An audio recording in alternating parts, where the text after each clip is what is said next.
Thank you so much for joining us for another edition of All Angles. I'm Dion Jacksmiller. So tell me now, does the type of clothing a woman wears somehow suggest that she's inviting sexual advances? Should women cover themselves up to protect themselves from sexual predators? And of course, the story of the day, should we make all our schoolgirls wear skirts down to their ankles to protect them from sexual harassment? Joining us tonight to talk through these issues, we have in studio with us Professor Opal Palmer-Diesel. She's the director of the Institute for Gender and Development Studies at the University of the West Indies, Mona campus. Dr. Stephen Campbell is with us as well. He's a lecturer at the University of the West Indies, Mona campus. And joining us via Zoom, we have Professor Carol Bailey. She is a vice president of the Association of Caribbean Women Writers and Scholars. She's based in Boston, Massachusetts in the United States. And Sonia Suzette Williams joins us as well. She's a lecturer at the Cave Hill campus of the University of the West Indies in Barbados. We're going to be hearing from them in just a little bit. Of course, as always, we want to hear from you. Remember, you can WhatsApp us. It's 876-381-0072. Do give us your first name, give us your general location, and tweet with us as well. Our hashtag is TVJ All Angles. Before all of that, though, Giovanni Dennis has this overview. Education Minister Favour Williams today indicated that schools will be allowed to make their own rules about the length and fit of school uniforms. Her comments follow the latest debate over school uniforms sparked by protests against the uniform code at Godfrey Stewart High in Westmoreland. The school's dress code says students' skirts must be no shorter than 5 inches above the ankle, and boys' pants must be at least 16 inches in diameter. School principal Emily Lawrence Ricketts told the Jamaica Observer that, quote, "We have a number of predators who molest the young girls in taxis and buses. What we are trying to do is use the uniform as a deterrent. When the uniforms are short, the predators tend to touch the students." End quote. Education Minister Favour Williams supported the school. I want to say to the principal, we stand with you. We understand the situation. It's not what was reported in social media. Social media did not report it well.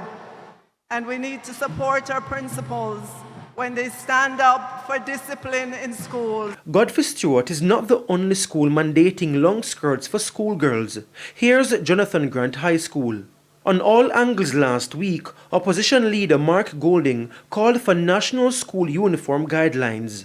I think that we need to standardize what is acceptable, and I think it can't be left to individual schools to adopt what might be excessively restrictive dress codes when they're being funded by the public purse. I think there ought to be a set of standards that is reasonable and balanced and allows students a fair degree of autonomy, but also achieves the kind of harmony that one wants to ensure that how children dress at school, students dress at school, doesn't become a distraction from the main purpose of them being there, which is to learn. But speaking at a post-cabinet press briefing this morning, the Education Minister said while the ministry would provide general guidelines, the specifics will be up to the schools.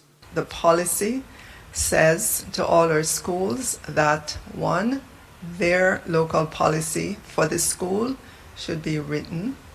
It should be arrived at through a consultative process with all the stakeholders, meaning parents, teachers, students, and other stakeholders.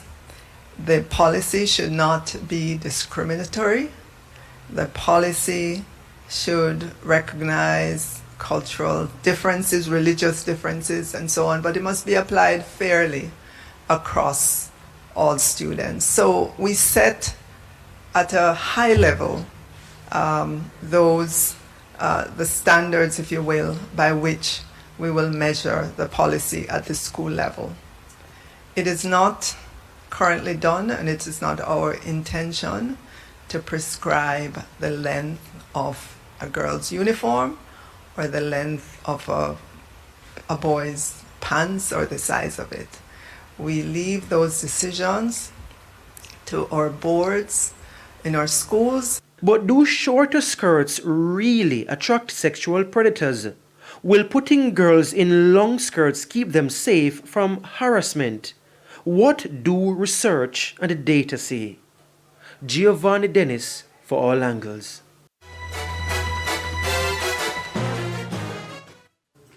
Okay, and remember, want to hear from you as well. So WhatsApp us, it's 3810072. Give us your first name, give us your general location, and tweet along with us as well. Hashtag TVJ All Angles. Okay, so as we said, as Giovanni said in that overview, what is the data showing? You know, what does the research show? That's what we want to talk about. So let me just welcome all our guests, those in studio as well as those are on Zoom. And Professor Parmadisa, let me start with you, because it seems to me we have perhaps two issues, well, whole heap of issues, but we have what people believe about women's clothing, and then we have the reality of how women's clothing actually affects sexual predators or not. So let's start with attitudes and beliefs and what it is people think a woman is portraying by what she chooses to put on. What do we know? Well, first I want to say that the focus is very wrong. So the focus is on the potential victim rather than the predator. And so that's the first thing. Now, we have for a very long time, and there have been studies, not necessarily in the Caribbean, that has looked at clothing. And one of the things we know that, first of all, a rapist is not raping a woman because he's attracted to her or because she looks sexy. Rape is a form of terror and control. It's about power. And so men or boys who rape, that's what they're about. They're not necessarily attracted to the woman. So it doesn't really matter what women wear. We know that women in the Middle East who wear burqas have been raped. We know that the girls who were kidnapped in Nigeria, I think about 5 years ago, they were all dressed in long clothes. We know that whether you're wearing a long skirt or a pant, if a man wants to make a pass at you or to be obnoxious, he is, and he does. And in Jamaica, that kind of toxic masculinity has been allowed, where a lot of men and young boys feel that they could just touch women regardless of what they're wearing. So this issue of clothing is something that has come up repeatedly, whereas the victim then becomes is guilty because of what her body looks like or what she's wearing. But there's really no data that substantiates that the way a woman looks, the clothes that she's wearing, is a cause for rape. Let me ask you, Dr. Campbell, attitudes towards women's dress, and do we see a difference in terms of how men perceive women based on what they're wearing as opposed to how women perceive other women? So yes, so in agreement with Prof, I think if a man is aroused by the skin on someone's knee, I don't think the knee or the woman is the problem. The problem is the man and the attitudes that he has been raised with, right? And realistically speaking, the data would suggest that it really doesn't matter what she wears. And in fact, especially in this very heavily pornified culture that we have. Heavy what? Pornified. I've never heard that word. And the reality is 75 to 95% of young boys, men, consume pornography.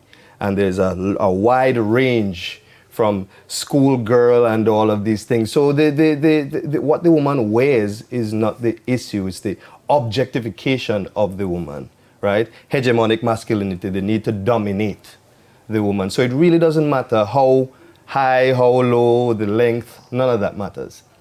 And again, if it is that an individual is aroused based on 2 inches more or less, then we are putting the focus on the wrong place, right? And even within this context of the school uniform, now we could understand religious reasons and the right for an individual to decide what to wear and all of those things. But as it is framed now, to say that a longer skirt, and interestingly, the large emphasis on the female or the girl's uniform over another area of focus as a deterrent is interesting, to say the least.